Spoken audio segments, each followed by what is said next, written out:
Hi, I'm NASA Kennedy's Deb Scoogle, and I'm outside KSC, taking you inside KSC. NASA's fifth core value, inclusion, was installed in the Central Campus lobby on September 1st, 2020. This fifth core value was added to the existing values embraced by NASA: safety, integrity, teamwork, and excellence. It is an important step that ensures this principle remains a long-term focus for the agency and becomes part of the NASA family DNA. Technicians inside the Neil Armstrong Operations and Checkout Building lowered the Artemis I Orion spacecraft into the fast cell after completing installation of the spacecraft adapter cone. This is one of the final major hardware operations the spacecraft will undergo during closeout processing before integration with the Space Launch System rocket.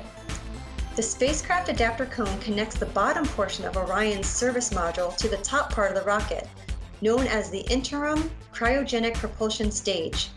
Artemis I is the first in a series of increasingly complex missions to the Moon that will ultimately lead to the exploration of Mars. The last of 3 motors required to assemble the Launch Abort System for NASA's Artemis II mission, the first crewed flight, arrived by truck at the Launch Abort System Facility. The attitude control motor, manufactured by Northrop Grumman, works with the other motors, the launch abort motor and the jettison motor, to separate the spacecraft from the rocket in the unlikely event of an emergency during launch, and steer the spacecraft carrying the astronauts to safety. As part of the Artemis program, NASA will send the first woman and the next man to the Moon in 2024. For more Inside KSC, check us out on social media or at nasa.gov/Kennedy.